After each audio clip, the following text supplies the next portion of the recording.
দিনটা ছিল 20 আগস্ট, বর্ধমান বিশ্ববিদ্যালয়ের 39তম কনভোকেশন। প্রায় 2 বছর পর এই কনভোকেশনের অনুষ্ঠানটি ইউনিভার্সিটি অডিটোরিয়ামে অনুষ্ঠিত হয়েছে। সেদিন ক্যাম্পাসে ঢুকেই মনটা যেন অন্যরকম হয়ে গেল। সেই পরিচিত গেট, পরিচিত জায়গা, সব কিছুই যেন আবার নতুনভাবে সেজে উঠেছে।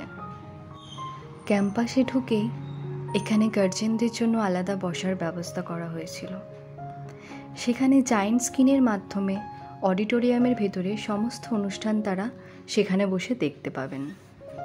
তারপর কিছুটা দূরেই ঠিক অডিটোরিয়ামের কাছাকাছি বিভিন্ন কাউন্টার করা হয়েছিল, অর্থাৎ যারা বিভিন্ন কারণে ভেরিফিকেশনে আসতে পারেনি তাদের জন্য সেসব কাউন্টারে ভেরিফিকেশনের ব্যবস্থা করা হয়েছিল। এটা ছিল অনুষ্ঠান শুরু হওয়ার ঠিক আগের মুহূর্ত।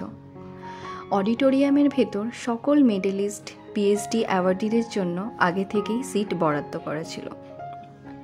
অডিটোরিয়ামে ঢোকার সাথে সাথেই সকলকে এই 3টে বই দেওয়া হচ্ছিল, যেখানে প্রত্যেক মেডেলিস্ট, পিএইচডি অ্যাওয়ার্ডিদের নাম লেখা ছিল এবং ওই অনুষ্ঠানে আসা প্রত্যেক গেস্টদের সম্পর্কে বিভিন্ন ইনফরমেশন দেওয়া ছিল।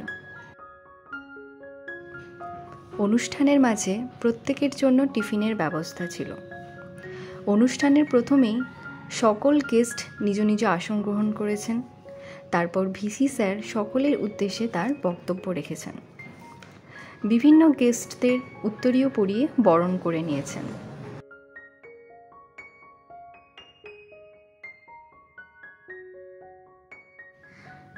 এই সেই মুহূর্ত যেখানে ভিসি স্যার বিশ্ববিদ্যালয়ের গোল্ড মেডেল এবং ব্রোঞ্জ মেডেল আমার হাতে তুলে দিচ্ছেন।